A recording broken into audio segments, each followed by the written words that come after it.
I'm almost certainly going to have to get up and pee at some point, so we'll see how long that takes. But yeah, this topic is apropos for a number of reasons. And so the reason it came to mind, I told you, Kurt and Liv, about it this weekend, kind of briefly while we were chatting, but it's really been on my mind a lot the past month or so. And I've just kind of been playing around with it. So I figured it, as I was thinking through a topic, it felt like a good direction to go. It's not, I don't know, it's not exactly philosophical, though it sort of is. We'll see what. But no, I mean, we're talking about death. I suppose that's philosophical. But let's see where I was going. So the thing that has stuck out to me as I've spent a lot of time kind of processing like social media and the media, and then all of the personal conversations I have with honestly with people all over the spectrum, just a lot of different people, both clients at both jobs and then in my personal life and so forth. And as I've kind of let things percolate, let's see, and just kind of seen what floats to the surface and what seems to be true in my understanding, is that like a large part of the reason, in fact, I might even say most of the reason for all of this, all of the fear, all of the lockdowns, all of the response to the disease itself, as opposed to, let's say, other responses throughout in different generations to similar things, right? Or something, or worse things, right? It's 8 o'clock. Oh, sorry. My computer talks to me sometimes.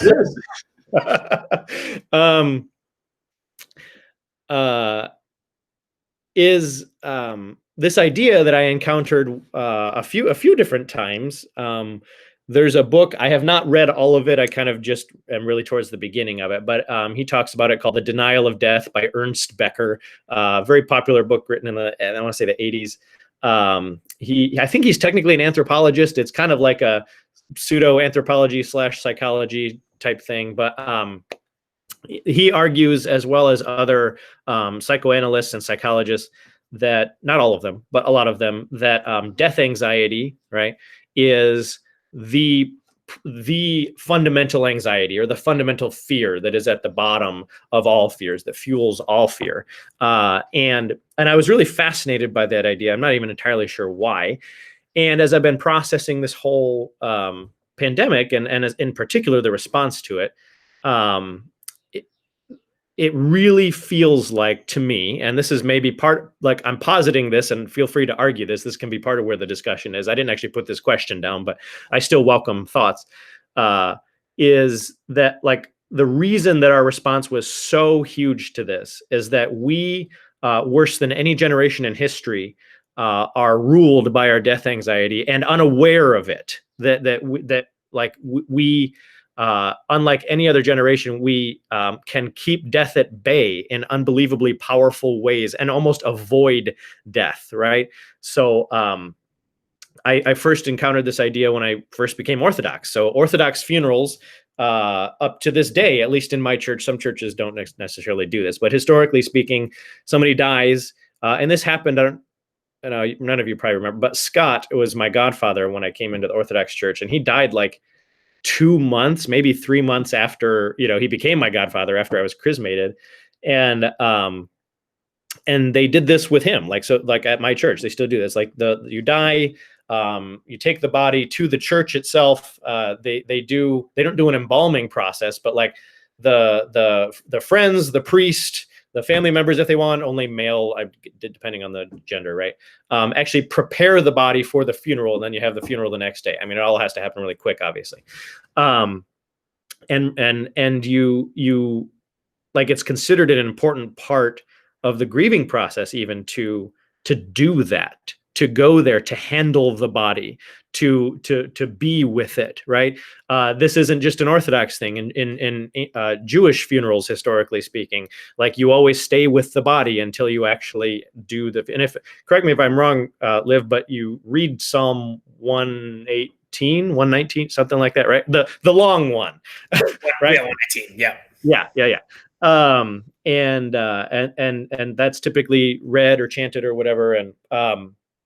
And that, so there's there's just a long tradition going back for a very long time of like actually sitting with the death, right? Sitting with the corpse, the body, the right, is actually part of the grieving process and considered very important.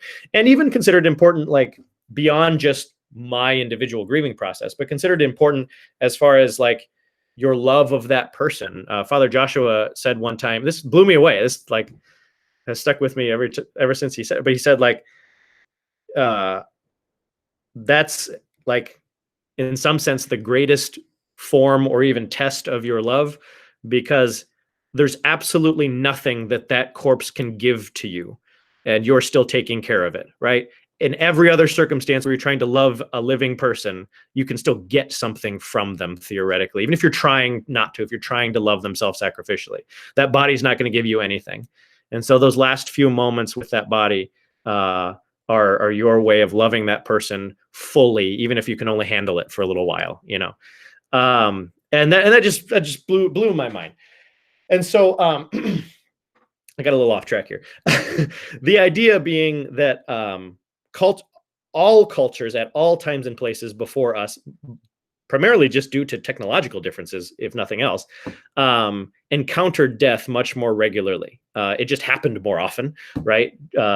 Large percentages of children died at birth or at very young ages, right? Like death was a very common part of life. You saw it, you understood it, you weren't hidden from it. But as opposed to today, right, where one, our medical technology typically allows us to live longer, generally speaking, like quite a bit longer, right? And then two, our funeral system is very specifically designed to avoid everything that I was describing in that kind of older sense of funeral, right? It's very specifically designed to kind of mitigate the reality of the death, right? The smell, the disgustingness,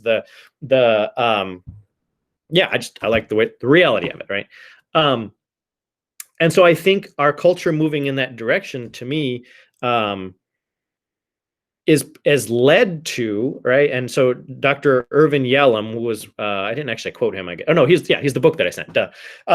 He says in that book, sorry, I like lost my own train of thought. Give me a second. Loves it, Executioner. Yeah, because he actually, that was the section that I chose to kind of frame the discussion. But there's a lot of parts during the book when he's telling the stories where he talks about it more in more detail, and I really like those as well. It's a very good book. But I lost where I was going with that. I apologize. I think it'll come back as I move on to other things. So this idea, it's just been in my head and rattling around for some time now, and I really wanted to talk about it. But then figuring out how to talk about it is weird, right? How do you have a discussion about? You can't disagree about death, right? You can disagree with the things I said about death anxiety, but you like just this idea of death and dealing with it, and death anxiety being the fear of all fears and that type of thing. It's hard to have a discussion about that. So I did my best to frame it with by giving you that Yalom stuff, those pages, and then just really going with the quotes. I did that by accident last time, and I did it more on purpose this time. I really liked the quotes, right? And so I want to work through those a little bit. I'm not going to read all of them, especially the Shakespeare one is really long, but I'm not really long, but it's long. What are you talking about? Everyone should memorize it. That actually may not be too far from the truth. I think I wouldn't do any justice in my recitation, to be honest. But no, I love this. This really stuck out to me, and I actually I came across it as I was kind of looking through various quotes that I wanted to frame the discussion around, and I came across it by accident. I wasn't expecting it, but I read it. I've read it before because I've read Hamlet, but I never actually understood what it meant until this time, or maybe not what it means, but at least the way that it applies to this discussion, right? He kind of he's trying to make a decision, right? And he's specifically talking about, remind me, Liv, it's been a long time since I read it, but he's trying to decide if he's going to kill his uncle, right? Am I correct there? This is if he's going to kill himself. Or he's going to kill himself. Okay. That's this point. Yeah, no, later he decides he's going to kill his uncle Polonius, but no, right now it's, do I just kill myself right now, or because I'm fed up with the world? Yeah. Okay. See, I missed that part. So that's definitely important. But I guess the way he outlines the difficulty and the anxiety of existence, right? The way he kind of talks about like that this fear of the unknown, he compares sleep to, or death to sleep, right? And then compares dreams to the where he says the what dreams may come, to the I know not what. Maybe there's a something after death, but I have no idea. And that not knowing, right, is the thing that keeps me, as well as every other human being throughout history, kind of where's the phrase? Essentially that makes calamity of so long life, for who would bear the whips and scorns of time, the oppressor, right? He kind of goes through this long list of the suffering of life, more or less, and is like saying essentially, it's kind of nihilistic in a way. Like the only reason people deal with this stuff is because they are afraid of what they don't know what, right? Afraid of death and what it may bring. And he kind of ends in his typical Hamlet fashion, towards inaction, right? With this regard, their currents turn awry and lose the name of action, right? This is why they don't do stuff that they have a lot of talk, but not always a lot of walk. And so like, did anybody watch the Branagh video, by the way? If you've never seen that movie, he does the full Hamlet, Kenneth Branagh, you should watch it. It's very beautiful. Robin Williams is in it. There's so many famous actors and actresses in it. It's awesome. Anyway, right. The Mark Twain quote is just funny. The Socrates quote, though, right? He's kind of illustrating a bit of what Hamlet's saying, right? In a slightly different way. He's saying like why it is unwise to fear death, because you're fearing a thing that you don't know, right? And then the Apology. Yeah. I don't know. It's one of those, probably from his death scene. Either that or the book before his death scene, where his followers go to him and say, "Hey, we've secured your escape. All you have to do is do X, Y, and Z." And he's like, "No." Right. Yeah. Right. Is that the Crito? Is that what that is? The Apology is you're right. I think the Crito might be the one where that's after, where they come and they're like, "Hey, we can get you out of here." Yeah. His Apology is the court scene. The court scene. Yeah. And then I liked Marcus Aurelius's kind of tongue-in-cheek, right, analysis of it. And his is more quite characteristically stoic, right? his is more like, well, what are you gonna do, right? You do your duty. He doesn't say that, but that's a stoic thing. And then the later quotes. So, and we can come back more and talk about the other ones. I'm kind of just touching on them briefly because I don't want to labor too long there. But the St. John of the Ladder quote, he really stuck out to me. So like maybe part of the thing I want to discuss and process out loud with you guys, if we can, it's fine if it doesn't go this direction, but is that like the kind of psychoanalytic idea that Yellum talks about in the book is that death anxiety is essentially almost like the cause of existential suffering in the world. Like the fact that we know that we're going to die is why we suffer internally, obviously physical pain and stuff like that. But like, as far as anybody experiences meaninglessness or existential angst, it's because of that, right? Well, there's this other concept, St. John of the Ladder, and definitely it goes back historically within Orthodoxy as well as other things, that remembrance of death, or the idea of death, or knowledge of your death, is the thing that saves you, right? Yellum even talks about that at the end of his little thing, right? That like that awareness is the thing that you can use to actually better yourself, or for St. John and Christians to become closer to God, that actual remembrance of death. And actually his whole book, it's the the divine ascent. Anyway, his whole book is like these ladder rungs, right? They're supposed to get you closer to God. He's wrote it for monks. And in almost every step, he actually talks about that remembrance of death. He actually has one step that just is that, where I quoted from. But every step he talks about that's vital to the spiritual life. That's vital to actually growing closer and closer and being more united with God. And so those ideas seem somewhat counterintuitive to me, but also not exactly. And that's kind of what I want to just process a little bit. And then I thought I was being funny with the St. Paul and J.K. Rowling thing, but like, right, this very much Christian concept that that death is the enemy, right? Like that the way that he talks about it, and is like I don't know, we typically get the Left Behind version, or at least that's been my, historically speaking, understanding of a lot of the last things or whatever. But St. Paul seems to be very clear that like death is the problem, right? And that's also within Orthodox theology as well, that like all sin sprouts from death. Like that the reason I want to have sex so much, and it's a lot, is because of death. Because I like deep down, I know that I'm going to end, and I want to keep some part of myself going throughout time, and that is like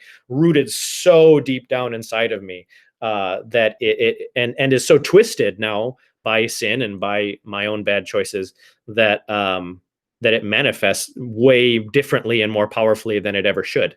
And that's the idea, and that all the passions actually spring forth from death, essentially, and from understanding and knowledge, not understanding, but knowledge of death. And so the Lewis quote was more, I was reading quotes from A Grief Observed, which I haven't read in a while, and so I couldn't remember. So I was just looking up quotes, and this one just hit me. It just hit me, right? And he's not talking about his own death. He's talking about the death of his wife, obviously, but like this idea, right? Doesn't matter whether you grab the chair or just sit there, quietly. The drill drills on. It's coming at you, and there's nothing you can do, right? And he's like, to me, it was like just loving C.S. Lewis as I do, and knowing his propensity for joy, and he taught me joy. You know what I mean? And then for him to just sit there and just, I mean, in quite multiple senses of the term, his joy is gone in that moment, right? And he's almost sounds nihilistic to me, and that's just so weird to think that man could be at a point of meaninglessness, nothingness, something like that. And then the death quote, I've had a lot of conversations with my brother about this. I think you guys know this, but the men in our family die in their 40s from cholesterol related heart attacks. We have abnormally high cholesterol, and we have a lot of trouble controlling it with anything. And we refuse to take, or with diet, I should say, because there's not a consensus on what you're supposed to eat to try to combat this. And then we refuse to take the medication because the side effects outweigh the benefit to us, even if that means we die in our 40s. And which means the side effects are pretty bad. But anyway, and so him and I have spent a lot of time processing and talking about like that, and that both of us have at different times experienced unbelievable fear at the thought. I watched my dad pass away while he was having his heart attack, and and those images are burned in my mind, and like thinking of myself or thinking of my brother doing that. We've talked about this a lot, and at different times, him and I have been the more terrified one, let's put it that way. And this is always the quote that comes to mind every time we have a conversation with this. This is what I end on. He's kind of annoyed by it at this point. Not that I think he still gets my point, but I just say it all the time. But Tolkien is pulling that quote, if it's not clear, is from right before the Battle of Pelennor Fields, where the Rohirrim charges the gigantic orc army right before Minas Tirith, right? And that happens in the movie and the books, right? So King Theoden lines up, and again, this happens in the books, and he's out there and he's trying to rile up his men, and they're shouting a number of different things, and then the thing they're shouting at the end is just death, right? And he gives this long speech, not so long, but for wrath, for ruin, right? This speech is very, again, almost nihilistic. It said, like, for what are we writing for? He doesn't try to give some inspirational, like, we're going to do something good, or we're going to save the day, we're going to save our fellow comrades in Gondor. He doesn't say any of that shit. Like, he says for death, for ruin, for nothingness, right? He says, fuck it, right? He says, like, that's what we're writing into, right? That's all that we're getting, right? That's our reward for this act, for what we're about to do. And he says, fuck it, we're doing it anyway, right? And they shout death. That is their battle cry. And he pulls that. This is, just a very ancient, Norse and Northern Germanic idea, where that's like comes from their mythology, which is very different from our mythology, both Greek and Christian/Jewish. That the gods die, right? Ragnarok happens, which is fun because the movie's hilarious, but the real thing is terrible, right? But like the gods all die, like evil wins in the end, more or less. Like that was a fundamental tenet of Germanic mythology, right? Of theology, essentially, of their understanding of the world, right? All the bad guys will raise up and they will win, right? And so what was deeply ingrained into the Vikings, for example, or people who followed that, the early Germans, is just this sense of like, we're not going to win. We're not fighting to win or to for good to triumph or anything like that, or even for hope. That's not what we're fighting for, right? We're going to lose, but you fight anyway. Like you fight to fight. You fight because like there's no reason, right? Does that make sense? But you do it anyway. And the Rohirrim like embody that idea. You fight even in spite of the fact that you're going to lose, right? Like because you're pissed at the evil, you're pissed at the death, right? And so you just charge it with everything you got, and it doesn't matter. It doesn't matter if it takes you down, because it is going to, right? There is no if. And like that may sound stupid, but like for me, when I'm like plotting my early, not plotting, that sounds bad, but when I'm planning, or for my potential early death, like that idea gives me comfort. That idea, it doesn't give me comfort. It makes me pissed, actually. And it makes me want to keep trying. I keep trying these stupid diets and I keep doing all these things. I'm sorry, this is so personal, but like this, but that's like where it comes from. That's where, like, that's why I wanted to discuss this, is because like all this stuff is just constantly going through my head from multiple different angles. And so like to Tolkien, the response to death anxiety is to shout death and run into battle. That's it. And then obviously God does a eucatastrophe at the end, but you don't know that, you don't charge in because of that. You just charge in anyway. Anyway, so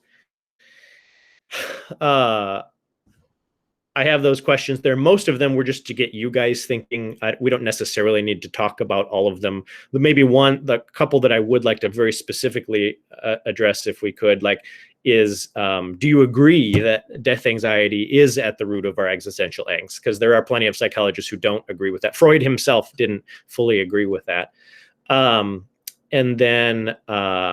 then kind of something like, I'm just curious mostly, but do you believe that there is a such thing as the unconscious, where this fear of death might be lying down there and causing and affecting a lot of your fears and motivations without you even realizing it? And then those are the more personal questions. Just wanted to get you thinking. And then that number 10, that last question, that's, if there's a main question, it's that one. This kind of contrast between death anxiety and the remembrance of death, and like, what? How do you deal with that? How you reconcile that? Like what? Actually, I'll just leave it there. So that's what I got. I have to pee, so you feel free to get started without me. I'm gonna pee too. Okay. Sup, Liv? You're muted. Sorry, they had their lecture, and now we're like stuck. Now all right.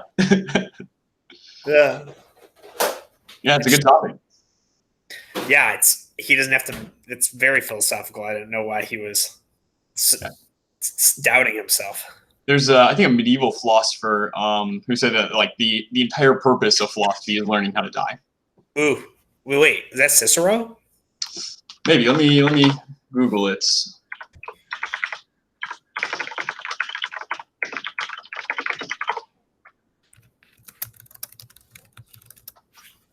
Philosophy is learning to die. There we go. I'm seeing Montaigne. Yeah, Montaigne. Yeah, I remember Klein's class. Was where I first kind of got a good taste of existential angst.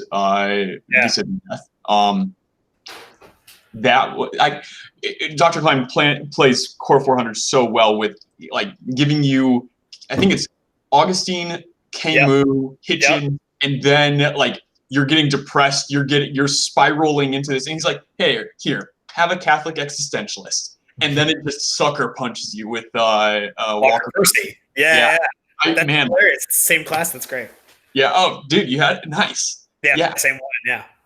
I mean, I remember reading Lost in the Cosmos, and like all of a sudden, he does such a good job deconstructing pretty much every worldview, but like not showing any mercy to, even though he himself is devoutly religious, he doesn't show any mercy. In fact, he might show less mercy to Christianity. I remember it was what I really needed, because like I remember first like just being kind of like just so smugly confident in the Christian narrative, in a way that like permitted zero doubt.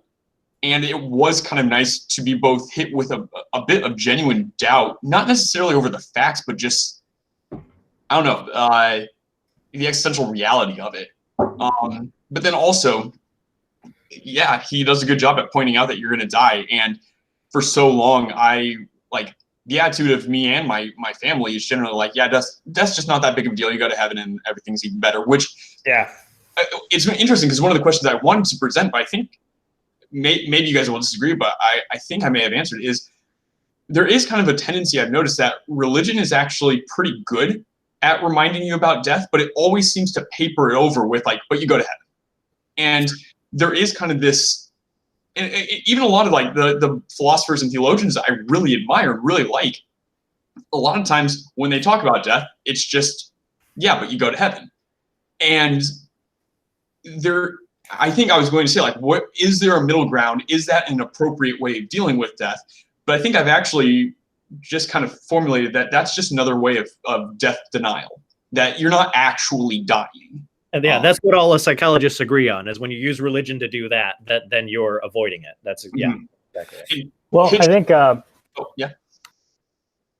no, I mean, my thought always in response to that message is that there's something really disparaging about life. Even if you believe in, heaven and second life, it's like, well, okay, but you've existed here, and you were supposed to love the world. You were supposed to build your life and do something with the time that you had, and invest in people and love your family and all these things. And the idea of leaving all of that behind, any minimization of that tragedy, is not resolve.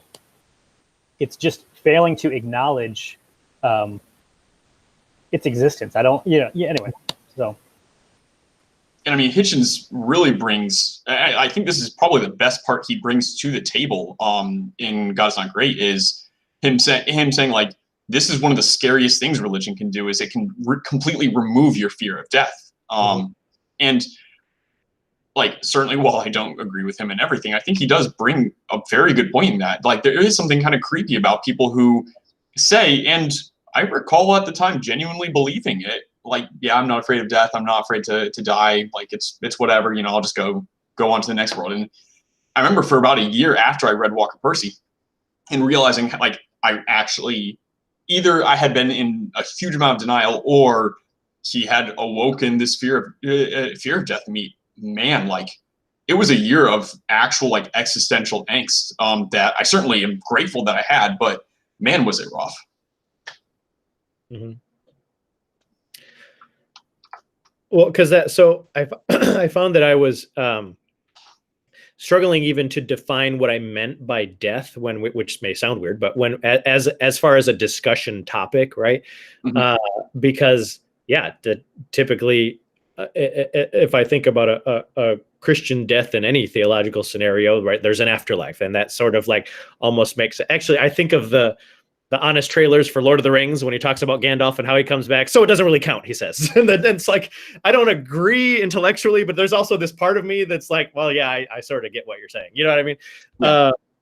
Yeah. But like, and I still haven't fully nailed down what I mean, but like, I've been trying to like, as I was processing it, trying to like find that part of myself that is terrified and try to figure out what is it that I'm terrified of. And it's something like non-existence. It's something like that.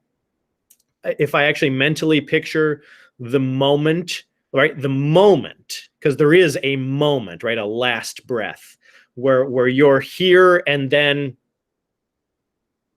what, right? And that moment brings me a lot of terror, right? And when I actually try to put my brain there, and something about that is what I'm afraid of, even though I believe all the theological stuff and all, whatever, like I'm terrified of that. And I don't even know why. So like, is that what you guys are, or are there other things when you're processing this? So one thing that two things I thought about. Well, the first one is the problem with death, meaninglessness, or vice versa. I think I'll say this right. Is the problem with death that it cuts off your ability to create meaning, or is the need to create meaning caused by the fact that you will die? Yeah, I'm trying to think if there's a better way to say those. Well, you get that idea. I kind of, sorry, it was too long, but that second article that I sent, you all should read it later, because it actually addresses several things we've talked about already, but exactly what you're talking about, Kurt, he goes into it. Yeah. It's after thinking about that I would posit that pain causes the problem of meaninglessness. Life is difficult and you have to be alive. And so that creates a problem. Why should I do this? This is all pretty annoying. I think the need to create meaning is not because it's short. I think imagine if you were going to live as you're living now forever, I think you'd still feel this like, okay, what? I mean, even boredom is a problem, right? You have all these problems that create pain, that create difficulty. You need to find a way to justify all that, to make that all somehow feel worthwhile. Mm-hmm. So I think that's what creates the problem, meaninglessness. The problem with death, I think, almost is that it cuts off. We fear not being able to. I don't know. I'm just working through this. Maybe I'll completely recant this later. But it cuts off our ability to justify our own existence and our own pain. I would argue that death is actually kind of the great meaning swallower. So like you can, and I generally think of this whenever I hear, especially at work, but just in general, whenever I hear anyone talking about leaving a legacy or what have you, I think that's why that Boethius quote means so much to me, is like, you can have the greatest legacy ever lived. Let's take Alexander the Great, or better yet, Achilles. I think Athena gives him a choice. Live for a very long time. You will never be remembered. You can live very shortly, but you will die glorious in battle, and people will talk about you for generations and generations. He chose the first, and yes, he chose the second. Yes, we still talk about him, but eventually we will stop talking about him. And I mean, also you have the kind of funny realization, the funny notion of like, are we even talking about him, or are we talking about the concept of him? But even let's put that aside. Eventually, humanity will die out, the universe will fade out, entropy wins in the end, and he will not be talked about. He will not be remembered. The universe will be empty. Right. What's also kind of funny though is in the Odyssey, Odysseus goes to the underworld and talks to Achilles, and then Achilles backtracks and says, "I made the wrong decision." So Homer even like inverts it, which is like really funny.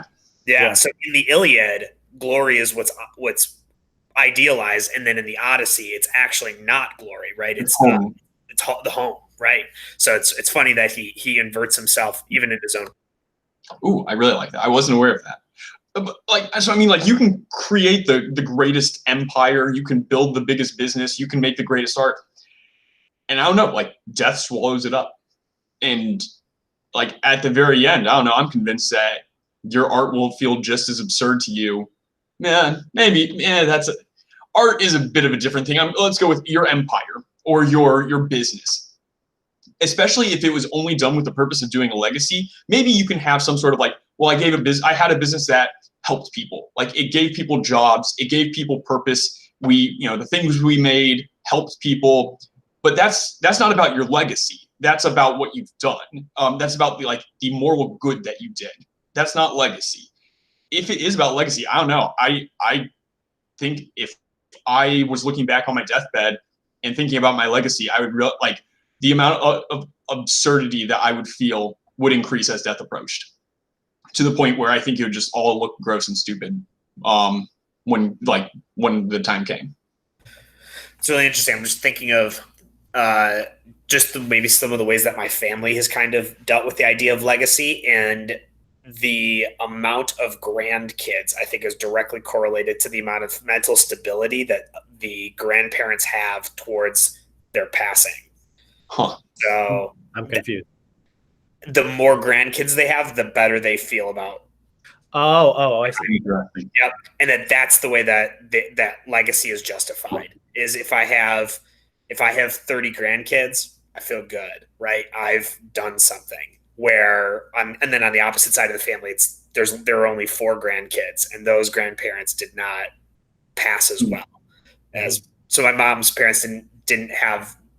They became old and cranky, where that was not the case with my dad's mom. So my grandmother on my dad's side, because I think it's directly correlated to that larger family, right? She, on her deathbed, she could be like, "I've done all this." Yeah. No, I would say that same is true of my family. Actually, I have almost the exact same scenario, including 4 grandchildren on the one side. Yeah, and that's exactly. I never put it that way in my head, but that's exactly right. I'm curious, is that a phenomenon of legacy, or is that a phenomenon of kind of love engendered? Yeah, that's a good question. That's a really good question. Yeah, to be fair, that's a legitimate question, not a rhetorical one. Like, I want to think it's legacy, but yeah. The funny thing is, and I sort of get it, to give a family line to be the reason why so many people exist. Like, there is something very existentially fulfilling about that. Though I actually found out from a friend that scientifically speaking, I think it's after 30 generations or so, your DNA is no longer matters. It could have been anyone. Wow. It may even be less. It may be 20. You may have just ruined my life, Stephen. Thank you. Good, because if that was what you were going to find meaning in, it should. Well, I have no evidence to refute that. That has a fact some scientists made up with no real evidence written all over it. Each time you step down a generation, your gene pool is in essence being halved, and that's going to be exponential decrease. So at first, it's your kid has half your DNA. Your grandkid has a quarter, an eighth, a 16th, 32, 64. Sure, but you include epigenetics and family stuff, and the idea that it could be anyone, I don't think stands up.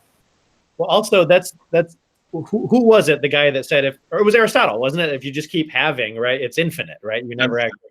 And so it doesn't sound like it could have been anyone, because anybody at the same time period that exists as right. No, never mind. I lost it in there. On the stupid 23andMe website, it does. This is really funny. The 6th generation, your ethnicity doesn't matter. If you go back 6 generations. So that's how insignificant it is, right? Like, it doesn't even matter if you had an African descendant 6 generations ago; it won't show up. What if you had 2 African descendants, six or well, you know what I mean? Yeah, Well, but like one descendant 6 generations ago, the ethnicity is irrelevant. Oh, okay. Yeah. So that sucks. Okay. That's even quicker than 30. 6 is what? 2, 4, 8, 16, 32, 64. So 1/64th. That's what it's comprised of. Your ethnicity doesn't matter at 1/64th. Wow. Yeah. Fair enough. So I'm not really sure when we got on. I mean, like, this was fine. This was brought up separately, but we went off on this thing about legacy. I'm not sure if that was misunderstood to be what I was talking about, because legacy is about leaving something behind. In my central question was the idea of when we look forward, when we look into the future, not look forward like excited, look towards death, and we ask, why is that idea scary? I think the position I'm making is because the central thing we all want to do is to live well. The idea that death is scary because we instinctively want to live forever is not something that I agree with. The idea that our innate desire is just to exist in some form forever doesn't fit with me. So it's not about being remembered. It's about, what is this feeling we feel? What is this apprehension towards this thing in the future? And so my point was, it is not, that apprehension is not the sense that once I die, everything's over and thus is meaningless. My point, what I'm saying is, it's not that. What I believe it is that we all want to have life while we have it. I'm quite open, I actually like a lot of it, is that death can sort of infuse this need to, it almost reminds us, in sort of referring to some of the saints that reference death as being a sanctifying, the remembering death sanctifies you. It's like, well, yeah, death reminds you that you don't live forever. It reminds you you've got to do something while you're here. The point of being alive is not to live, is not to live forever. It's to have a life while you're alive. I do like that idea of death being a great reminder. Because if you have death on your mind constantly, you are going to be remembering what's important. You are going to be remembering, like, leaving a legacy is not necessarily the most important thing, because in the end we all die the same, but loving your family actually is pretty freaking important. And that is going to, like, loving your family is going to be what holds up as you are approaching death. Whereas your legacy is, at least in my opinion, going to be fading away. What do you mean when you're saying legacy there, Stephen? Sorry, legacy as in I ran a great company that will be remembered for generations after. Oh, okay. I was an emperor and I will be buried in a grand tomb that archaeologists will discover 2,000 years later, and they'll be super impressed. Like that sort of legacy. Got it. When I'm thinking of legacy, I'm literally just thinking of kids. That's like the idea that I've got in legacy. This is a really weird story that my parents actually just told me yesterday, where they went to this funeral for the son of one of the people in their Bible study. And he was a terrible father, ran out, didn't care about the kids, and definitely had a bunch of crazy affairs. He was a truck driver. He was even one day came back to his wife and brought a kid with him and was like, "We're gonna take care of this kid now." And it was like, "Yep, that's definitely because that was one of the kids that you had in some truck stop, how about 8 years ago or whatever." And then, so it was very in and out, ended up leaving for the last 6 years of his daughter's life.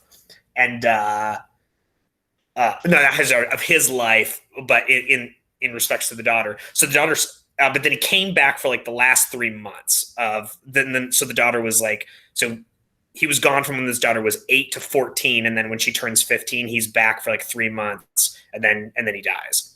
And she at the funeral went up in front of everyone and said, "I'm so glad that he was my father. He was the best dad that anyone could have ever asked for."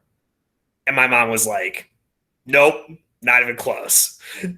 But that was the way that he was remembered. And so there's this why I'm bringing this up is like there's this really low bar of legacy of like being remembered and being remembered well.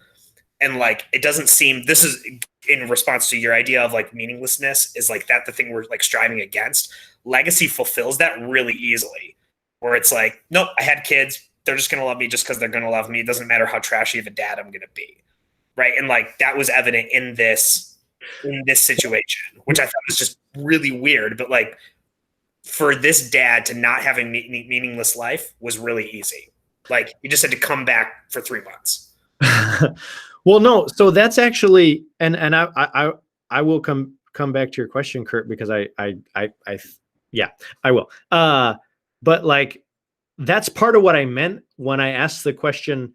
And sorry, let me put a parenthesis here. I literally think we should have this discussion at least in 20 years from now, when we have all, I'm serious, when we've all experienced more death on a firsthand basis, and in 20 years, it's likely that we will have, because I think it's going to be a very different conversation than the one we're having as generally young men.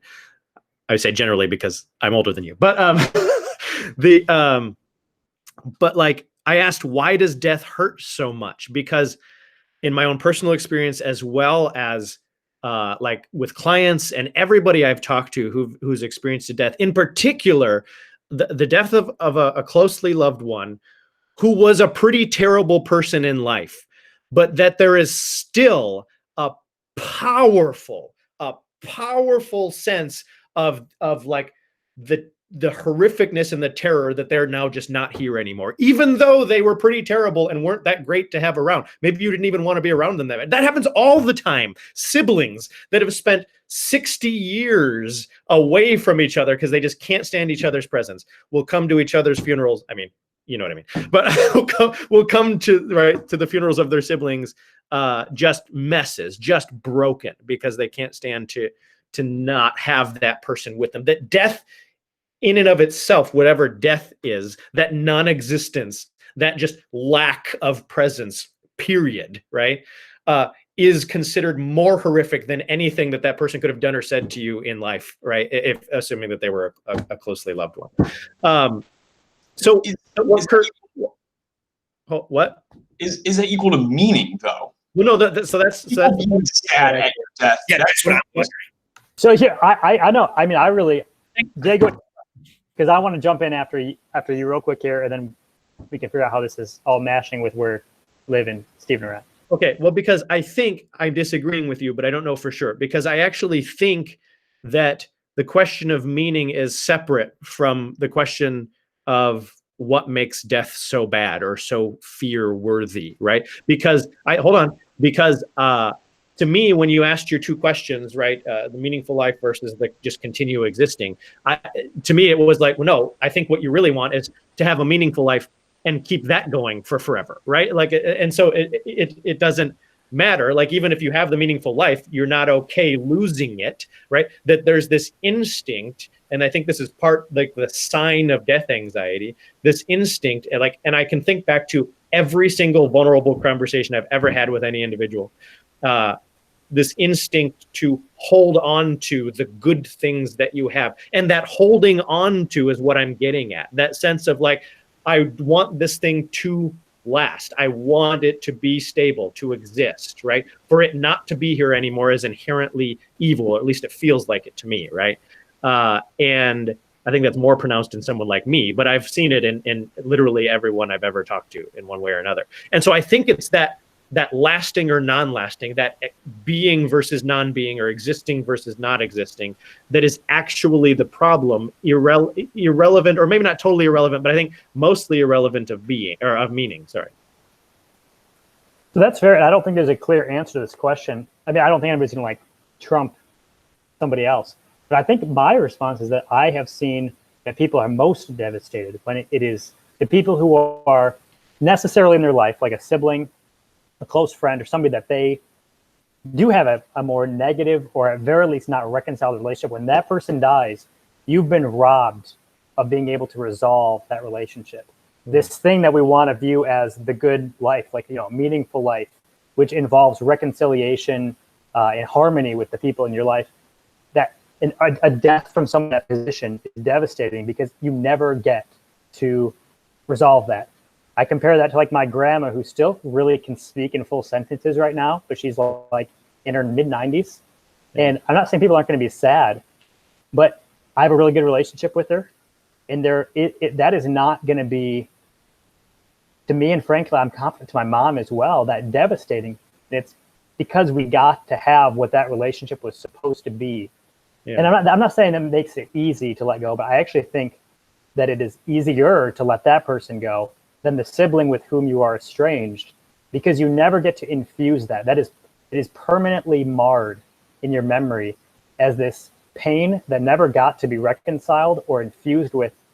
I all this time I had this problem with this person. I never got to see something, anyway. No, so, I see what you're saying. I still, because and yet there's some sense of subjectivity to different people's experiences of death, especially the death of a loved one. But also the thing I'm trying to get at is something I believe to be an objective reality, like universal to humankind, right? So, but like my problem with what you just said, Kurt, is that both my experience and it sounded like Kurt's story, or the other guy that lives story, were counterintuitive to that, because I really resonated with your story, because my dad was really bad most of my life, and it was actually almost 3 months right before he died that he started kind of like being around more, and that we started engaging more, and that he started spending more time with my, and it was just those 3 months that were there. And so in some sense it felt like there was a sort of reconciliation, right? And yet, and almost again, for the sake of that reconciliation is like why it was so much more difficult. Why, like, to me, it was like a good thing that I didn't want to let go, as opposed to this thing that's unresolved and I feel like I need to resolve it. Does that make sense?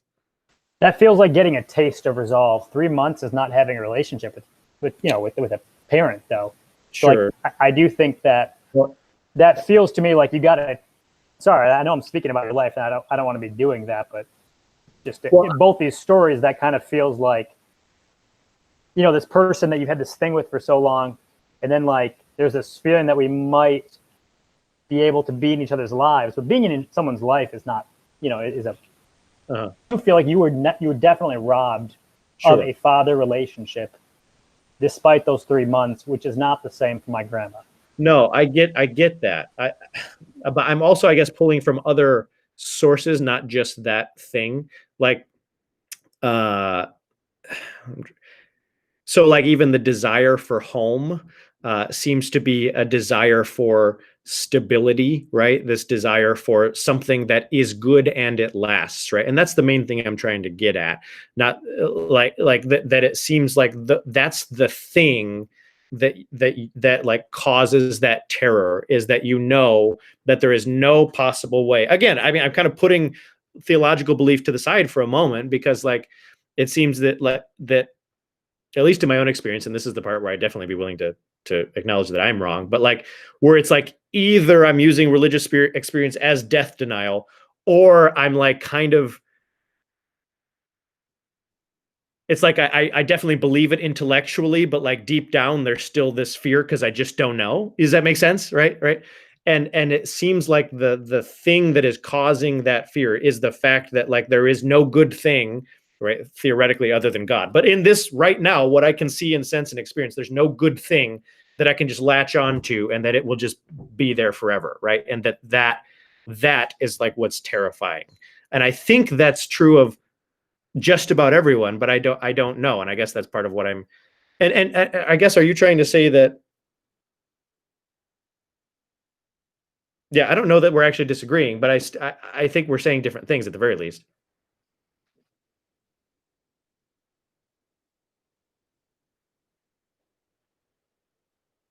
I think just trying to analyze I mean, it's been interesting how difficult it is to parse out some of the differences here. I think it's been good. I think I would agree with what you just said, but I would say that why it's terrifying is a problem that is not actually unsolvable within a human life. And maybe I mean more than that. I'm kind of just speaking and figuring out as I go, I guess. But like the what I do believe I've seen in people's lives is that with, I believe, a person's own life and with the lives of people they love, that the more they get to experience either that, their own life, or those other people, to the magnitude that somehow represents completion of what that thing is supposed to be, that process leads to a strong alleviation of that fear and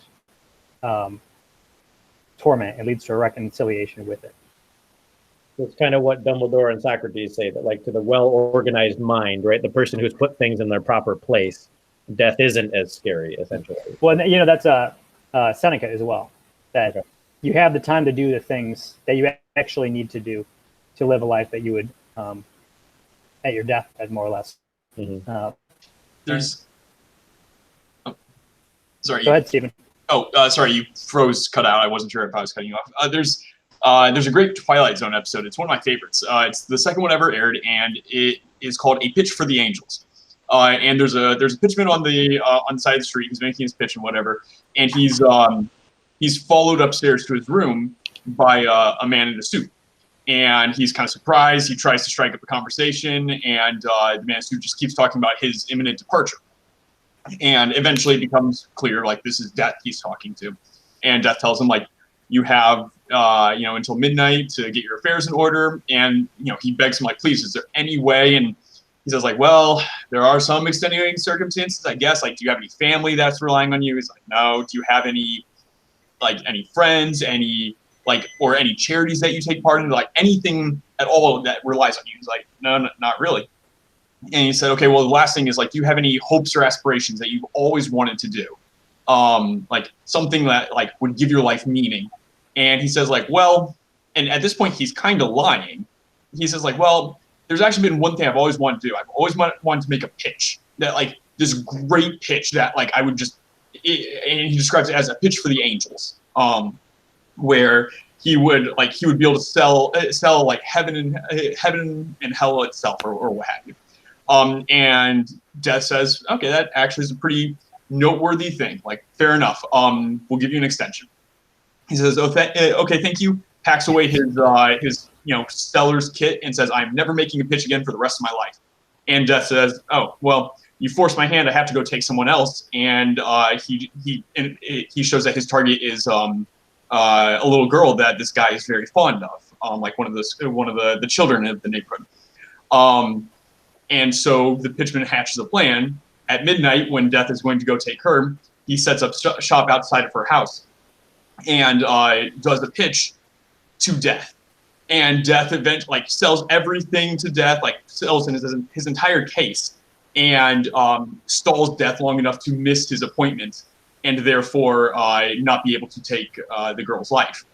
And at this point, Death kind of turns to him and says, that was quite a pitch for the angels. And the man says, yes, it was, and walks away perfectly content.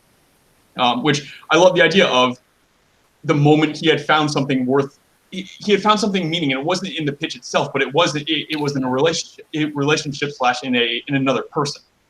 But regardless, he had found the thing that had given him meaning, and therefore death was acceptable. Because without that, death was an odious, evil thing. With meaning, though, he was okay. But there are only a few things that can actually give meaning that will stay with you in death. Though I'm not completely unconvinced by Kurt's point. I mean, you do. Wait, I thought that was all for my point. That felt like it was. Yeah, sorry. I realized yeah, I think death should be viewed mostly as just kind of this this crucible in which all the forms of meaning we try to give ourselves are going to be tested, and only a very few are actually going to survive that. Well, what's really funny actually is I feel like the Christian narrative is nothing survives, right? That anything that you think you're going to find meaning in won't make it, right? So like if you think you're going to find meaning in having a company, that's where you're failing. Or like if you're being successful or working out, right? Your health, all of these things. You have I feel like the Christian narrative is you actually have to give up everything, right? You actually have to have no meaning in your life, and that's when God gives those things back, as the stupid Christian language that they use. And so I think that's interesting, because that story is I feel like that you've told that with the pitch for the angels is the exact opposite. He pursues meaning, and that's when he feels comfortable to lose it. Where like the Christian narrative is, no, you have to lose it so that way you can gain it. So it's like the exact opposite. In a way, although him trying to get meaning was almost incidental, or him having acquired meaning was incidental. His main goal was just to stall death, and he didn't really. I don't think he put much more thought into it, other than I need to figure out a way to stop death. Obviously, I can't fight it, so maybe I can try to stall it. But at the same time, you are correct in that there is kind of a strange. No, well, so I mean, I think I would push back. I agree with Livingston's assessment of the culture. That I would very much agree. That's like what's being taught in Sunday schools and youth. But maybe what we're hitting on here is how we should actually be reading. He seeks to find his life, or you have to lose your life to find it. I can't really say it. So isn't that what this guy did? He willingly went to confront death. He went to die. And it was only by doing that he found that he had actually been able to live at all, right? And it was, and I mean, this relies on the thing that I think I'm trying to say, is that our fear of dying is a fear of never living, as opposed to a fear of death itself. And so it's the fact that this guy got to sort of live, so to speak, by embracing death that allowed him. Yeah, it gets convoluted when you use the same two words over and over again, but I think we all, I don't know, have the same terminology set here. But I think there is something important. So I really did like kind of one of the quotes with St. John of the Ladder, where him saying that, like, having this memory of death, this memento mori, does kind of spur you on. And I think there is something rather edifying about that it does kind of encourage you to make those choices of the things that will actually grant you meaning. It does encourage you to actually live. Because I mean, if I am seriously contemplating my demise, am I really going to want to watch, some dumb TV show or what have you that adds nothing of value to my life? If I'm seriously contemplating death, I would think I'd probably be spurred on to higher things, whatever those things may be. Well, and you think it kind of resolves the sort of fearfulness that I think all of us are feeling a little bit of frustration with right now, where it's like, this kind of like, oh my gosh, some people could die from this, which is like true, and we should be sensitive to it. It's like, yeah, but how many people are we robbing of life? It's like, well, you already were going to die. You can't live just being in this type of fear of death. It's something that you necessarily sort of are forced to stand up to sometimes, and spending your whole life trying to run from having to stand up to it at all tends to rob you of. Anyway, yeah. No, so that's interesting that's how you're, Stephen, how you're interpreting St. John of the Ladder, because I think I went completely. Sorry, I know it's not the other way, but it is. I'm convinced it's a different way still, even if not the opposite. My understanding of that remembrance of death is not so much like I remember you're going to die so that you can live a meaningful life, right? That doesn't seem to fit with what specifically St. John is writing for, right? He's writing. But these same virtues both produce the remembrance of death and are also produced by it. Say it again. But these same virtues both produce the remembrance of death and are also produced by it. Yes. No, but I don't think the end goal is living a meaningful life for St. John. In fact, I know it's not, right? That the end goal for him is this this monastic, I don't know, I hate using this word, but radical union with God, right? And for him, that's like what everything he's writing is pointing towards. I mean, what could be more meaningful? Like, I view that as that is the highest meaning humanity could attain. Okay, sure, but that's still like a different question than just live it, or at least the way I understood Kurt putting it was like kind of living a meaningful life, which is like find something that's meaningful and doing it, which could be different for everybody or something like that, which is different to say than to say that like that for St. John, for example, there's one meaningful life and it's this thing, right, that he's describing. Well, would he argue that all should become monastics? No, but the union with God is exactly the same. Right. So for him, meaning can be done, pursued down different avenues. Yes, but I don't think what he's getting at, especially based on reading, I haven't read the whole book, but reading other parts of it, and then just what I know about Orthodox theology is like that living, let's put it this way, that living a finite, meaningful life. This is what I was trying to get at earlier, actually, that living a finite, meaningful life, a meaningful life that lasts for like 40 to 70 years. Well, at that time, that's not what he's getting at, right? Sorry, there's a stink bug in here. It's like flying near my head. But that like there seems to be this clinging to God that implies what I was trying to get at, that like your remembrance of death is your reminder that you don't last, that you cease to be at one point or another. And your only hope, period, is to cling to that, where it mystically unified, to cling to that which does last, to that which actually does keep going, right? And that's why the remembrance of death saves you, because it spurns you onto that, not just because it reminds you to like do things you find meaningful in life, I guess. I don't know. Well, yeah, I think I totally understand your question considerably better now. What you're getting at. That was really helpful. That like some people's idea or fear of death is pure survival, right? And that the cling to religion is a survival move, not a I'm doing this so that way I feel like I've lived a good life. It's not that. I'm totally getting that, right? You don't need morality for survival.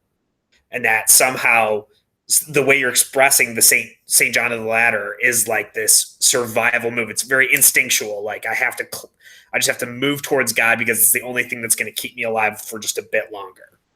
Something like that. I would say to use the psychological language, I would say even still it's sort of avoiding anxiety, right? Just the anxiety of loss, period. Whether that loss be that like I'm not here and I'm not experiencing what I'm familiar with anymore, and what the hell am I experiencing? I don't know, right? But also obviously then the loss of others that I attach myself to. But just like that fleeing that fear or that anxiety that comes from that loss is what I guess what I think is at the base of this death anxiety, of the reason we fear death. And I say we in a universal sense, not in a some people do, some people don't sense. But I'm fine if you disagree with that. But that's the point I'm making.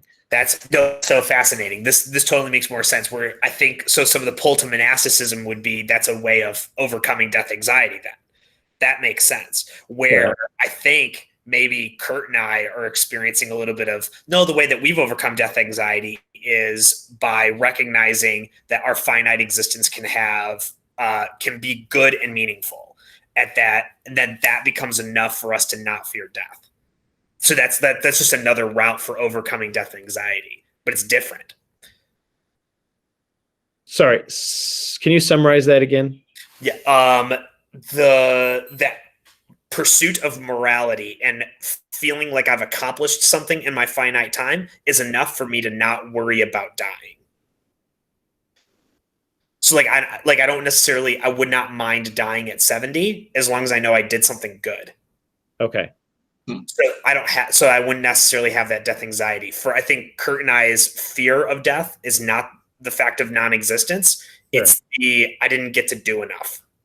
Or that's not St. John of the Ladder. Well, I don't know. That's my interpretation at the very least. I think you're totally right. It seems like his approach is like, it doesn't matter what I do. Don't care at all. I've got instinct to survive long, and anything that will get me there, that's what I'm going to pursue. Where like, I think Kurt and I have lost that instinct. Yeah, that's not. That's definitely a more mercenary approach to it.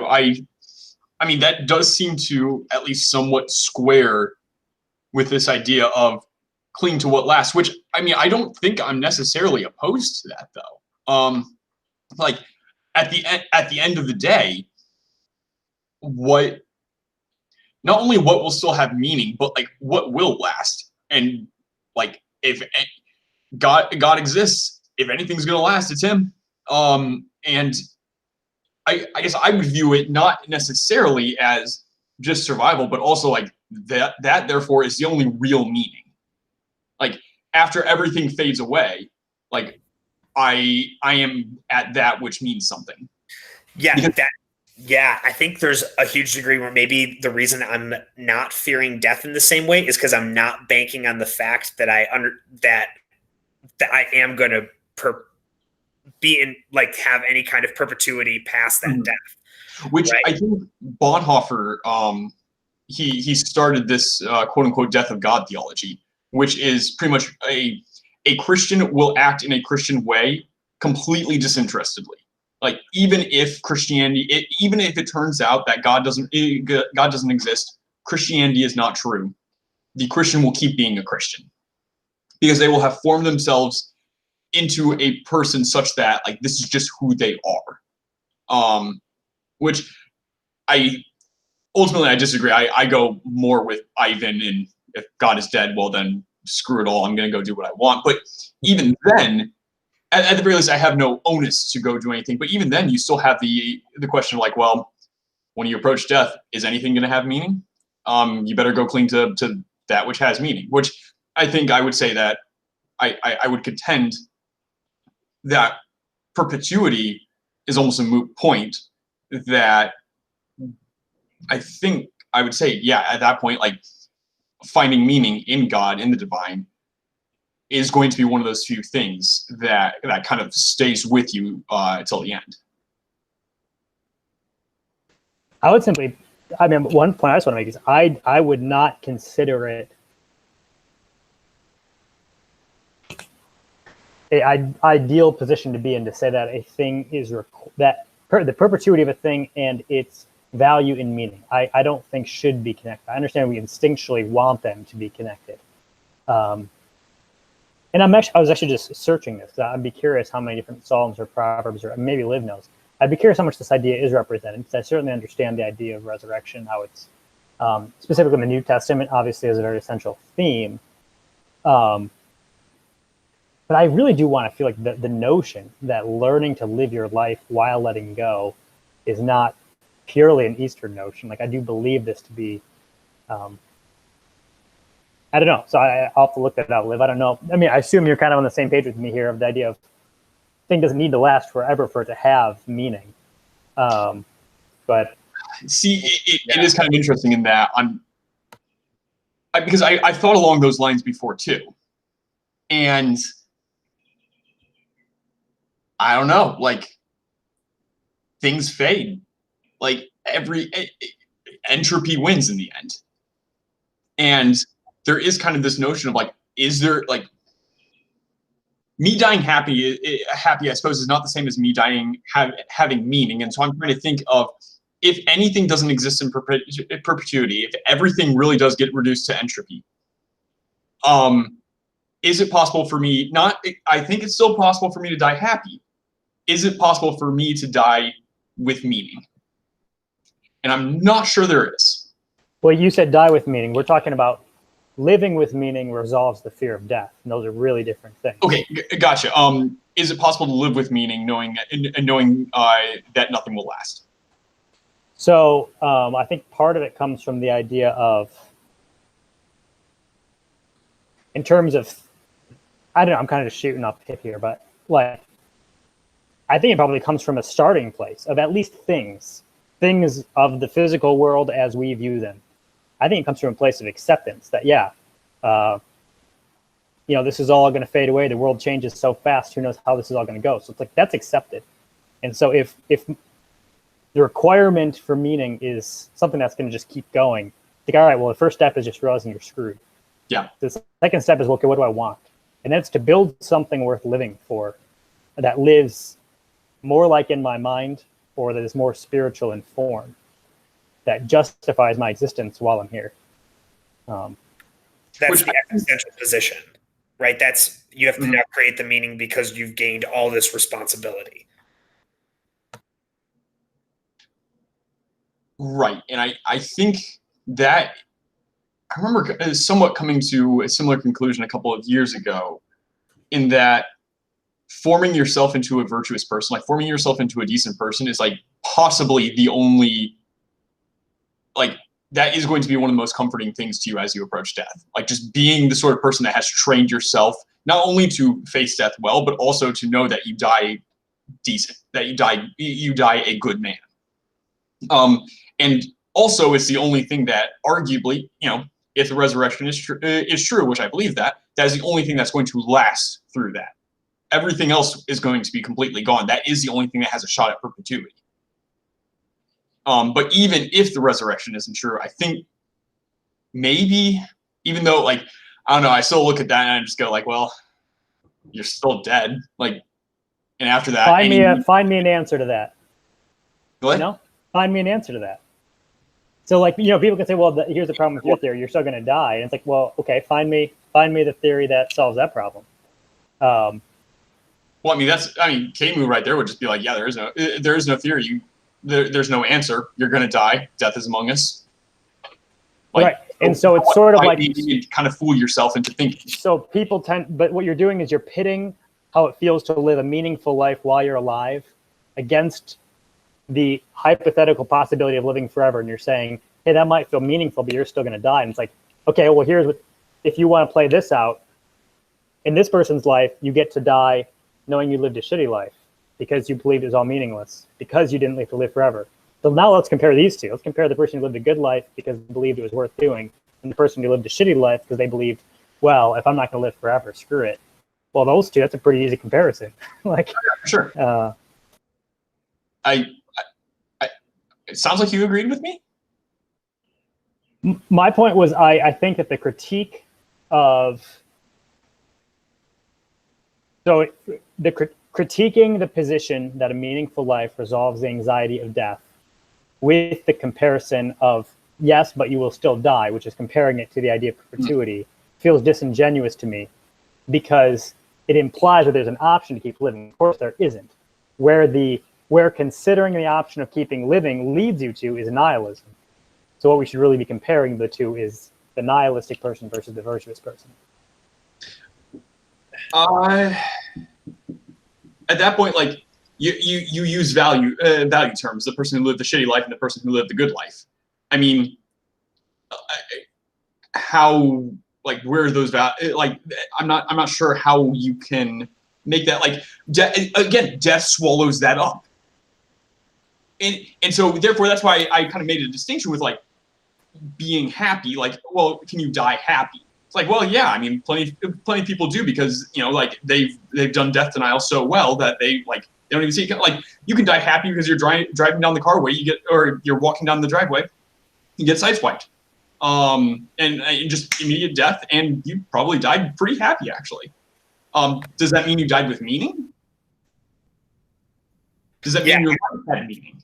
Right. Yeah, I think you're doing a really good critique of making the argument that clinging to God and living the virtuous life are not necessarily the same thing, and that's where it's getting, like, maybe a little weird. Oh no! See, I would be arguing the same exact thing. Well, if they're the same thing, then it doesn't matter. But that would be the better critique against Kurt's point, right? Is you live the virtuous life. Turns out, if you live the virtuous life, that's not the same thing as clinging to God. And clinging to God gets you the better stuff later. That's the better critique of Kurt's point, is, like, they're not the same thing. Clinging to God and a virtuous life are not the same things. They're two separate goals. And, like, that's the thing that maybe Kurt and I are more afraid of, is, like, what if they're not the same?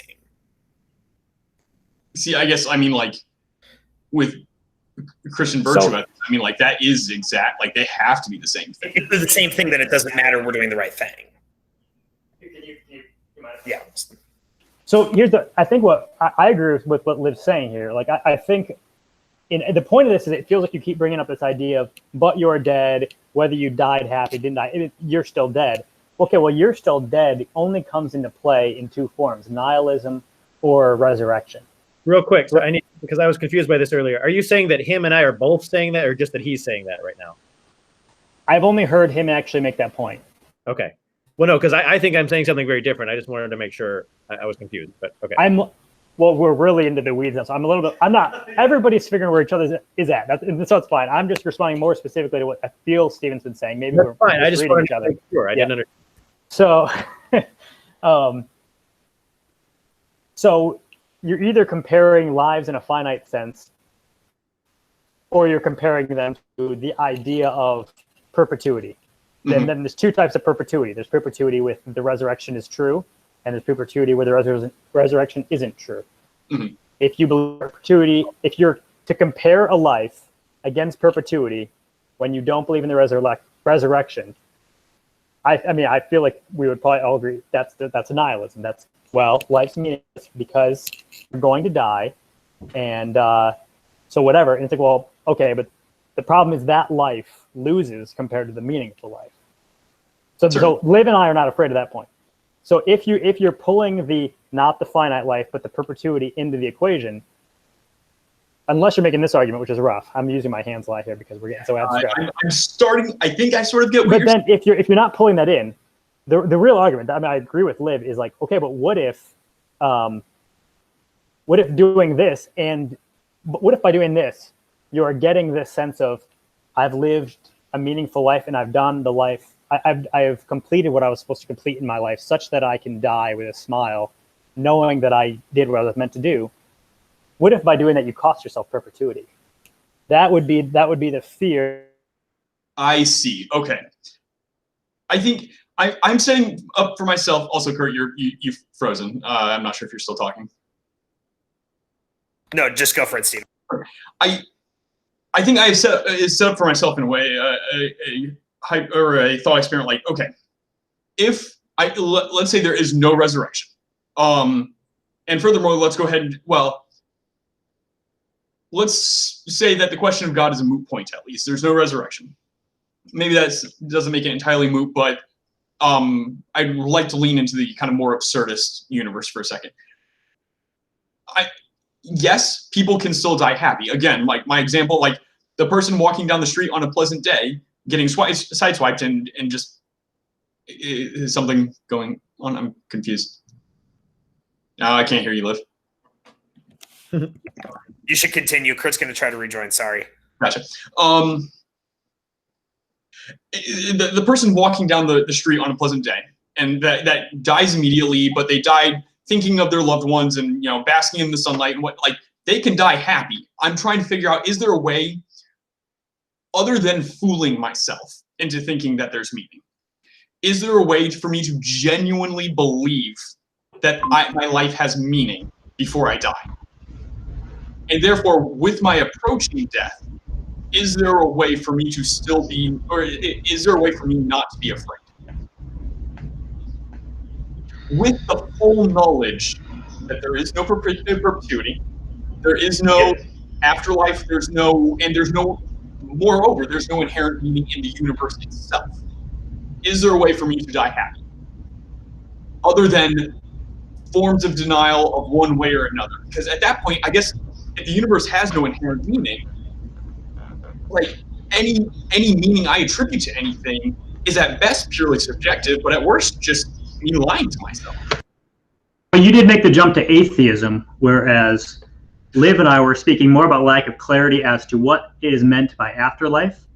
So I would more or less agree that if there's just like no God, then you lose a lot of meaning. But there's a lot of questions of what exactly we mean and how those concepts work, how physics works. That's all pretty complex stuff. And so the idea of I rely on a specific form of afterlife that is pretty similar to this life to have meaning in life is something that I at least am questionable about banking on, such that it's in conflict. Does that make sense? That's fine. I am totally. Is that Liv? Is that relatively similar to what you? Yeah. What I see myself going for is the St. John of the Cross. The idea of I need to completely forget this world, or like the monastic view, right? Like shed all of these things that are inhibiting me from pursuing God completely. that's like even like relationships and like kindness, generosity. I can see a lot of those things kind of falling to the side, and it's like, nope, I'm clinging to God, and that's the thing that gets me perpetuity, which seems very inconsistent with like being a virtuous guy. I would contend that is not a good narcissism. If you're shirking all of those things, you're not actually clinging to God, according to St. John and his like that tradition. Though I will say there are some quite a few frustrating kind of edge cases within monasticism where you have like hermits that go 10 years without seeing people, and I do kind of look at that and like, are you thriving? Are you? Well, no, but it's never meant. They always, at least the ones that get praised, always come back, and it's like always seen as a time of preparation, not as the end, right? Okay, fair point. So yeah, I mean, like if you are a monk neglecting the virtues, like you're a bad monk. Like that's not considered part of the deal. Yeah. It does. My understanding is that it does seem true that Western monasticism has generally a more secluded history than Eastern monasticism. Like historically, it does seem as though, maybe I'm wrong on this, but this is just kind of a notion from random things I've read. I haven't read anything specifically on this. But everything I've read about Eastern monasticism is that there's a much greater involvement in the community. It's just like, well, we're the monks, but we're still here. Whereas a lot of Western monasticism did seem more like we are, kind of, and maybe that's just the Middle Ages. Maybe that's where that sense is coming. That's all, neither here nor there, but. Okay, yeah. I don't think that's quite right. The Eastern monks always hung out in their place, and they hardly ever left, if ever. But the one thing that was always a big deal is that they're supposed to be open to pilgrims wandering in, and that so they did interact with the community that way, but they did not go out to the community, which is significant. Because the Western monks later on, developed this idea of we're going to go out, mostly St. Francis, but anyway. So I think let's re-bracket for one quick moment our idea of the afterlife, because I think it is an important nuance you guys bring up, that like when you have this kind of rough idea of the afterlife as like this generally pleasant place where I get to go and do whatever I want and I feel good. Like I think that is I would agree with you in that, like that is not like, sure, permanence is nice, perpetuity is nice, but like I don't think that necessarily generates a whole lot of meaning. If anything, there is kind of almost something like absurd, maybe horrifying, of the idea of just like infinite time. Like there's something almost like Lovecraftian sanity reducing about it. But I remember Lewis pointing, like at the end of The Great Divorce, he plays with this idea, and I think in maybe Problem of Pain or Mere Christianity, says that one concept that is derived in the afterlife is not necessarily of perpetuity, of chronological perpetuity, but of permanence. That you have formed yourself into such a person that is who you are. Not who you are for all of time, but that is just who you are atemporally. Period. Yeah. Yeah. I like that a lot. You view it as theosis, or whatever the Latin term is for it, divinization. Like if you have become one with God, or are approaching oneness with God, well, like, yeah, the closer you are to God, time, like God's outside of time. Like time isn't a thing for God. So that would actually kind of follow that it's more an idea of permanence, not of perpetuity. That's actually kind of similar to the end of The Good Place, but if almost ruined that.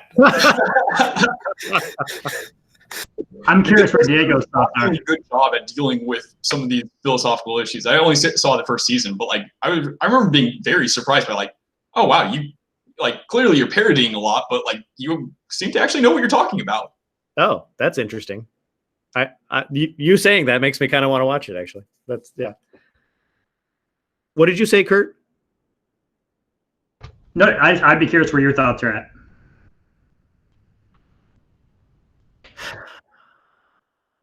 I don't feel like we've helped you. Like we went really analytic and had a really enjoyable intellectual, theological, philosophical thing. which was like fine, but we kind of like left a lot of our initial questions in the dust, I think. No, that's fine. I was just my main hope, not my only hope, but my main hope is just to provide a topic that will charge discussion. So that's definitely good. I feel that I guess I'm frustrated with myself because I didn't articulate well what I wanted to articulate, and I don't know how. I thought I would be able to, and because what I was trying to process as you guys were talking, and we kind of were talking on two different planes. I feel like at the end there was a little bit where I started to feel like maybe there's some connection there with what I was trying to get at, but I'm still not fully sure. But that we were like it wasn't like we're talking about two different topics. It was like we're two different planes of the same topic, and so that's mostly just frustration with myself, I guess, for not being able to explain that. But I guess maybe so. One of the other hopes when I was thinking through this topic is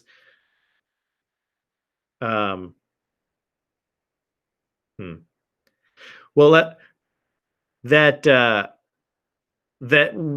it would definitely be successful and maybe even be unsuccessful if it didn't do this. But if it does, to get all of us, and I do include myself in that, to outside of this conversation, actually try to intentionally deal with our own death anxiety, because you kind of hit it a little bit, Liv, when you said what you said several times. You said, why Kurt and I don't really struggle with this as much. And I think based on my reading, that's just not true, considering that we're all prime of our life, 20 something, 30 something, relatively successful men, like on the general scheme of things, that there's no way we've actually fully dealt with that's down there. It's somewhere. The times when you have felt utterly lacking or utterly lost, right? Utterly like that's a sign that it's there. And I guess like if this conversation gets us trying to deal with that outside of here, then that will be a success as well. So if this is the conversation that needed to happen to do that, that's great. That's fine. But I just would hate it if we kind of just went on like what I see the rest of society just kind of assuming that death anxiety is not there, and then living our life and making decisions with it there because it is.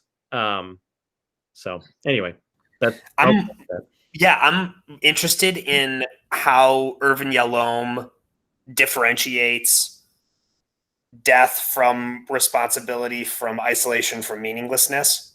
Because maybe I'm not understanding that, though, because he puts those as kind of four primary pillars of psychotherapy, of problems he has to deal with. Okay, say it again. The four. Yeah, so he's got death, responsibility, isolation, and meaninglessness, and he says those are four different problems. Okay. And so I'm interested in so maybe the thing that Kurt's been kind of asking is, how is the death different from meaninglessness? Oh, I see. Okay. No, that's helpful to me, actually. Yeah. So I can't answer that question. He has a whole book on death anxiety, so I will have to read that and get back to you. But yeah. Right. So that's the thing maybe we've been struggling with, because I think for Kurt and I, we're like, yep, we understand being afraid of meaninglessness, but we're like not understanding how that's different from death. Yeah, no, and I yes, and that's something I'm 100% confident of, is that he and the general psychoanalytic tradition are 100% convinced that those are two different things. Definitely. We just don't get it yet. If you're going to deal with them in therapy, you deal with them separately. Yeah. So I will think of two different things. What? I didn't hear. What were the two different things? All four are different. They're four different problems. Yeah. There's death, there's responsibility, there's isolation, and there's meaninglessness. And those are four different types of problems that you deal with in psychotherapy. Interesting. Okay.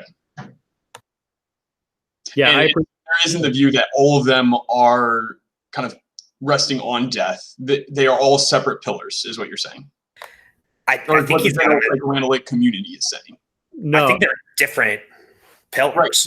Yeah. Okay. Yes. Sorry. So the latter is what is believed, not the former. Yeah. Okay. That makes sense. I think. The former being like death is kind of underneath all of them. The latter being they are four separate. I think Irvin Yalom would have said, at least just Irvin Yalom, I think. I don't know about others. Actually, now that I'm thinking about Freud, might actually just be like, nope, everything is sex and death. But that's no, it's not Freud, but there are. So yeah, those are two different things. There are some people who say that it's the death is under everything, and you're right. He actually says it in those pages I sent, I believe. Right? He outlines the four different things. I think even in either scenario, they're still different. Even if death is underneath, that doesn't mean they're the same thing. But yeah, that's fair. So I'll read more and try to understand better, maybe be able to articulate better in the future at some point.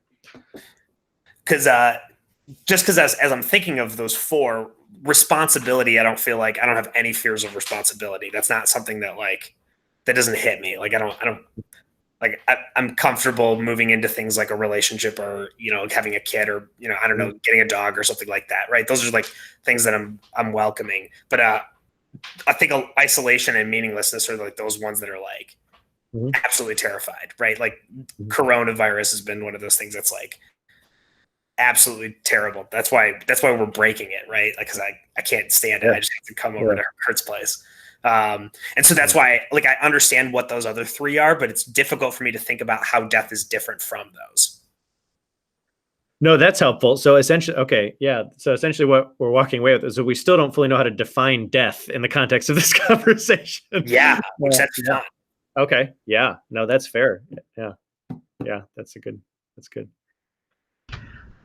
One final point. I don't have a lot to say on this, but I was just thinking about the idea of, Jordan Peterson has this notion. Diego, do you know who he is? Vaguely heard of but he has this notion that people are pretty well equipped psychologically. Not that they always keep themselves there, but like part of our nature is prepared to deal with tragedy.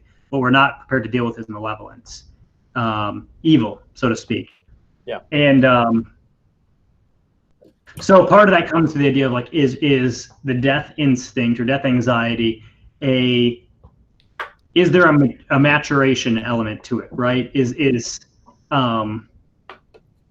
something that the human psyche, as it matures, fairly naturally will understand if it progresses as it ought to, or is it an other that exists that's outside of our natural comprehension? I think it's kind of just wrapped up in our conversation, but it's a different framing. But can you say it with slightly different words? He's trying to say, is death tragic or is death evil?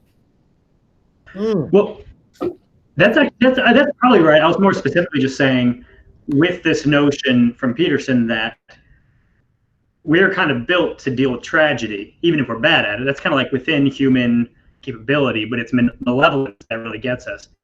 I think it maybe Liv's right, but I was just specifically dealing with the idea that death seems to be natural. So is death anxiety a result of just not maturing? Like basically, is it the case that we would resolve our death anxiety if we matured well, and it's just societal or different issues that keep us from getting there, because this is a natural part of life that we are naturally prepared to deal with, since death seems to be natural. Or do we believe death is an other, and maybe part of that other is death itself evil, which is obviously part of the biblical narrative? I think part of the problem is that death is both, and we see functions of it acting both ways, where like you're indicating your 90-year-old grandmother, sure. That's a tragic instance, but that's not evil. Where when you see the mother and her baby die in the car accident, you're like, nope, that wasn't just tragic, that was evil, right? And so that's why it functions. That was your evil example while we're reading Mein Kampf. Yeah, that's what I was kind of thinking. I was like, there could have been such worse evil. Yeah, okay. Well, actually, no, that's interesting. I'm glad you used that as an example, actually, because it's like we're not equipped to deal with malevolence, but let's leave any sort of human agency. I just finished the plague, so this is also on my mind. Like a child dying of plague, no one's fault. Doctors did everything they could. I don't want to view that as tragic. I want to view that as evil, because then it gives me something to hate. It gives me something to fight against. And that's the most frustrating thing in the plague, and kind of came working with this idea, is that like, no, the plague isn't moral. It's not good. It's not evil. It's just absurd. And that's death.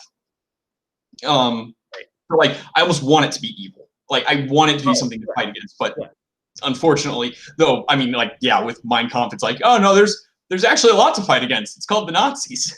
Yeah. Well, no, so that's part of my point that I was trying to get at. And something you said earlier, Kurt,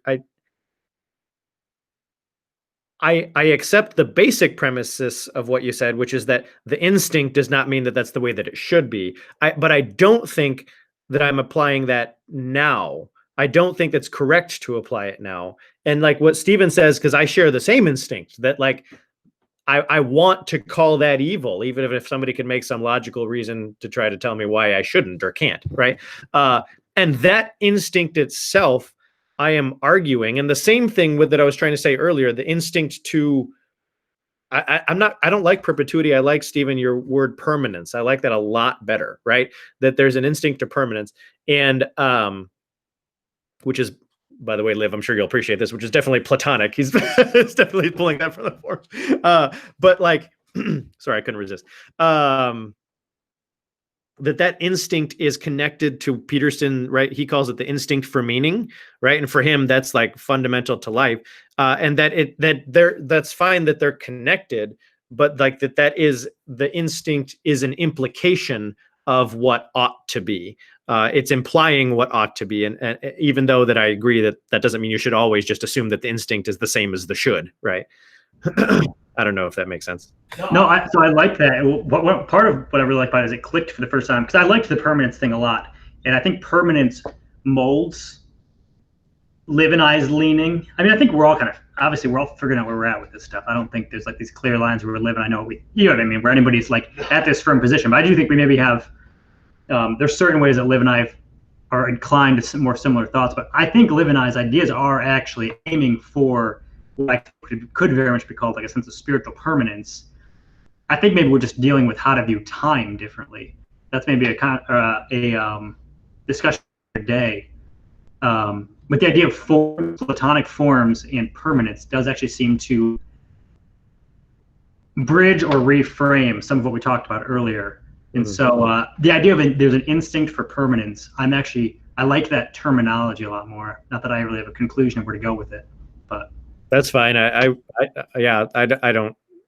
Yeah, I like that too. Sorry, go ahead. Unrelatedly, Kurt, on the topic of time, and like maybe needing to have a bigger conversation. My team at work, one of the projects we've been working on for the past couple of years is a calendar, and it's just become like the running mantra / joke that we always throw out whenever anyone brings up anything with time, because it inevitably happens like 50 times a day.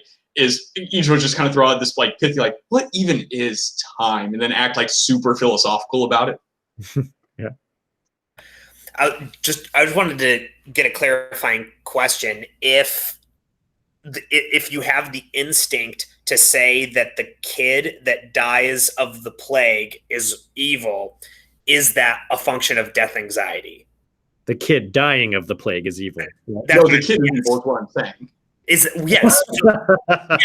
What did I say? Evil. He wouldn't have died of the plague. No, sorry. I meant like kid dying of the plague is evil. Yeah, sorry. Okay. If you think that, is that death anxiety? Where if you don't view it that way, if you're like, nope, that's just tragic, that's the way life is, have you overcome death anxiety? Is that... Well, I definitely wouldn't say that latter thing. Maybe the first thing, but I don't think if you say the first that you have to say the second by any means. Yeah, I think I'm being inclined to agree with Diego in that. I'm not necessarily sure that it's death anxiety, because I think one can be sad about death without, but this is malevolence. This is malevolence may be a way of, I don't think I'd be sublimating it, but it would be a way of, it'd be a coping mechanism. That's what I mean. Well, if you just view it as tragic, like this was a terrible thing, but this is the way life exists, that sounds like you've matured in some kind of aspect, and now you've overcome that death anxiety. That's what I'm wondering.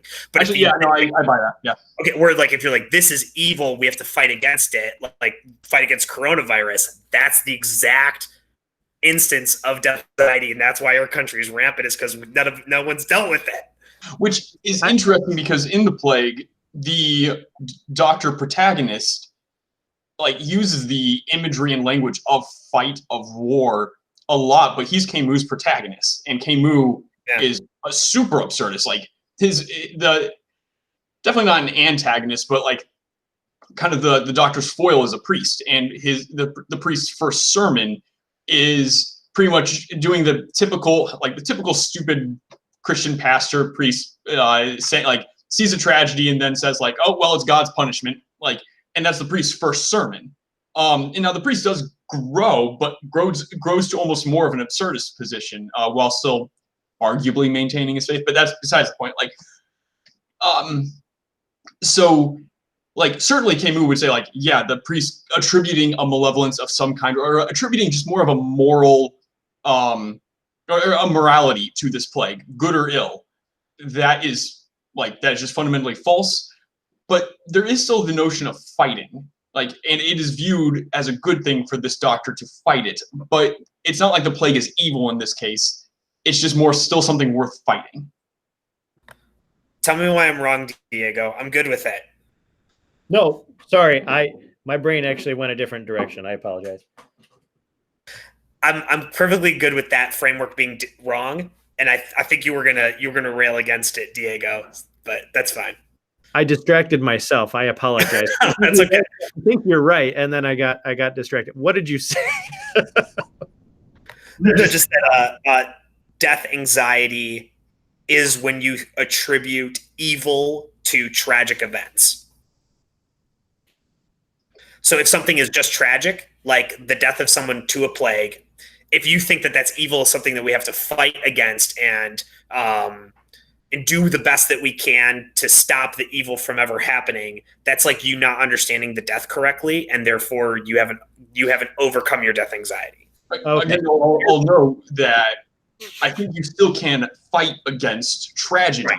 Yeah, but not fight as in like this is an active moral agent or something like that. Yeah, that's a good distinction. Damn it.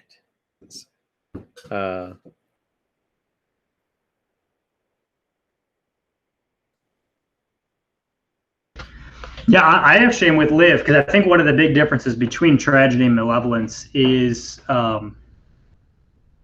tragedy is necessary in life and is less under our control, right? Malevolence is something that's done by people that good people are morally obligated to respond to. Tragedy is inevitable. Tragedy is earthquakes. This is going to happen.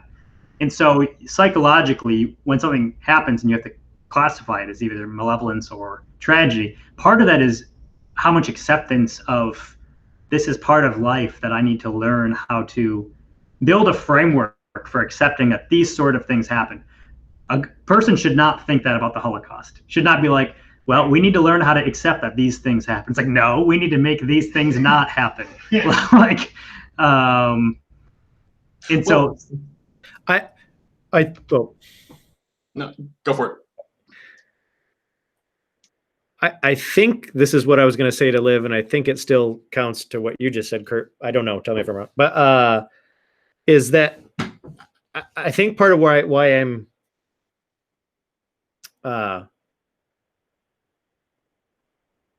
I'm not comfortable with death just being considered tragic. And I don't think it's because of my own death anxiety, though, not to say that I don't have it. But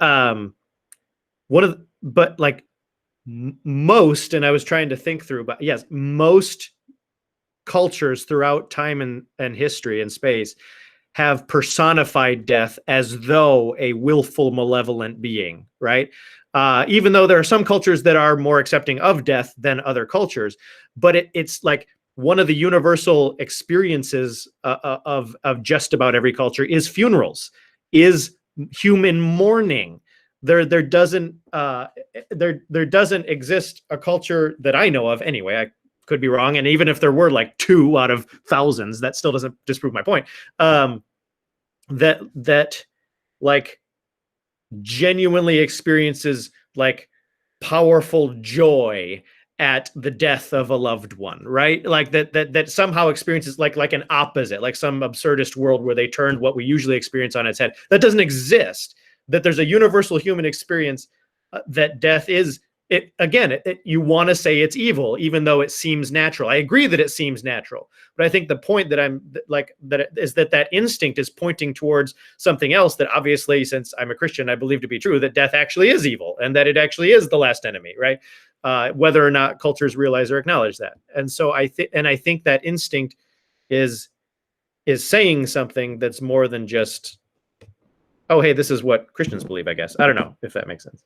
So I actually agree, but I maybe think there's like a global and a localized view of these words.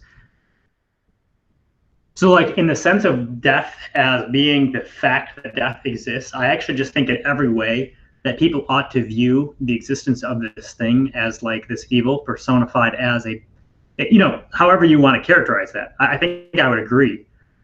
When we switch to the like human perspective of what we can control, or we can't control whether death exists or doesn't exist.